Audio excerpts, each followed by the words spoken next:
Gusto mo bang timplahan ka ng kape ni Misis palagi pagising mo sa umaga? Yan ang pag-uusapan natin ngayon sa video na ito. Ang 10 skills na mas lalong nagpapasaya kay Misis pagdating sa kama. Pero siyempre bago po ako mag-umpisa, isang malaking pasasalamat para sa inyong lahat. At baka pwede makahingi ng kunting pabor. Kung okay lang din naman, papihit ng subscribe buttons at maraming salamat, okay? Diretso na tayo sa usapan natin. Mga karagdagan na skills ito para sa ating mga kalalakihan para mas mapasaya natin si Mrs. pagdating sa kama. Dahil naniniwala ako na kapag masaya si Mrs., everybody happy, family. Una, tatawagin ko itong pagbayo skills. Ang pagpabayo po ay isang art. Huwag kang bayo ng bayo kapag tuyot ang kipi ni Mrs. dahil masasaktan yan at mawawalan niya ng gana sa ginagawa nyo. Kapag basa ang kipi ni Mrs. at tama ang pagpasok mo, swabe ang pagpasok mo, mag-i-enjoy talaga si Mrs. Bakit? Magtitiwala siya sa'yo na ipaubaya niya ang buong-buo niyang katawan sa'yo. Kaya napakahalaga na tama ang posisyon at siguraduhin basa talaga ang kipi ni Mrs. bago mo ito ipasok si Manoy sa kuweba ng silangan.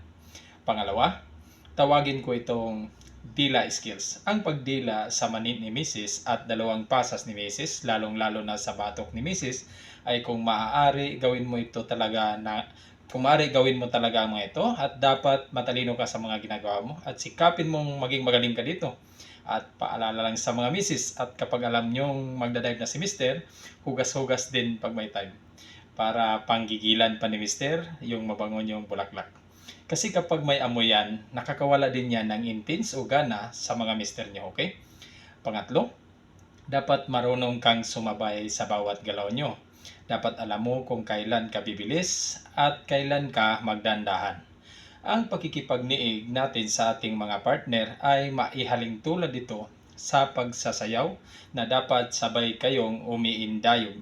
Pang-apat, palit posisyon skills. Dapat alam mo kung kailan kayo magpapalit ng posisyon. Huwag kang magpapalit ng posisyon kung alam mong si Mrs. ay nag-i-enjoy pa doon sa mga posisyon na yun. Huwag kang paladesisyon at huwag kang makasarili. At siyempre, huwag ka din mananatili lang sa ganyang posisyon ng matagal dahil baka naman mawala ng gana si Mrs. sa sobrang tagal mo na din sa ganyang posisyon na pinili mo. Kasi kapag nawala na ng gana si Mrs. sa kanyang posisyon, maaring magkakaroon na ng pagkakatuyot o dryness si Mrs. O kung kay Mr. naman, baka mananamlay na si Manoy. Di mawala na kayo pareho ng gana. Paano na kung may edad na kayo parehas? Baka mamaya susumpungin na kayo parehas ng mga rayuma nyo. Panglima, paikot-ikot skills.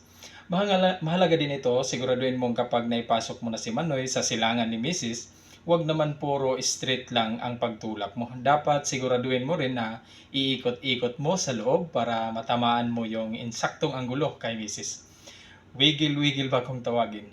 Pero huwag mo naman masyadong bilisan yung pag-ikot. Baka naman mabalian si Manoy. Joke lang, hindi po nababalian.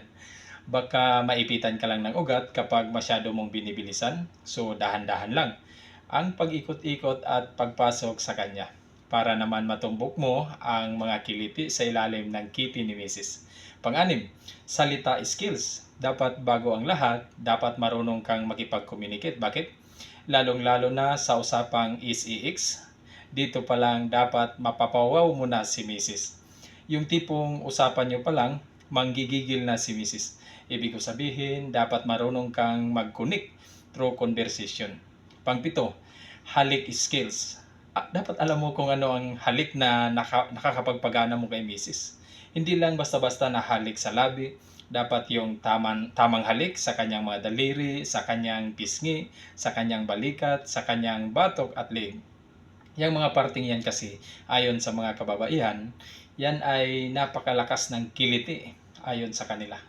Kumbaga, mabilis magpa-trigger sa kanila. Yan ang mga halik na nakakakilabot sa mga babae.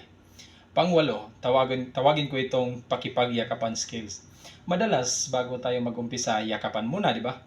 Ito ay nagkikreate ng init ng katawan nyo sa isa't isa. Kapag nandun na yung higpit ng yakap. Kaya kapag maganda at maayos yung yakap mo kay Mrs., hindi na talaga ito makakapalag pa. Pangsiyam, panggigigil skills. Kapag magaling ka dito, Di ba kapag nanggigil tayo kay misis, may papalo-palo pa tayong nalalaman at may pahatak-hatak pa tayong nalalaman. Papindot-pindot, pahawak-hawak doon sa mga dalawang bundok ni misis. Dapat alamin mo yung tamang puwersa doon sa mga part na hinahawakan natin. Huwag naman yung malakas ang puwersa dahil masasaktan sila at posibleng mawalan pa sila ng gana na ipagpatuloy nyo ang ginagawa nyo. Dapat alam mo yung tama o sakto lang dahil kahit ikaw naman siguro, panggigilan ni misis yung yagbos mo, tapos masobrahan niya ito ng kagat, baka biglang mananamlay yang si Manoy Moy, di ba? So dapat yung sakto at tamang pressure lang, okay? Pang-sampu, ungol skills. Dapat magaling kang umungol. Ang pag-ungol ay hindi lang ito para sa babae na nasa sarapan, pwede din ito sa lalaki. Dahil ang pag-ungol ay nagbibigay ito ng karagdagang gana o intense sa bawat partner nyo. Ang pag-ungol ay isang signal din ito na nasasarapan ka sa ginagawa ng partner mo. Kaya you need more. Kaya dapat magaling ka dito. Okay? At kung isa ka sa napangiti ko sa video na ito, baka pwede namang paiwan na din ng isang mainit na likes. At hanggang dito na lang po ang video natin. Mag-ingat po kayo palagi. Maraming salamat po.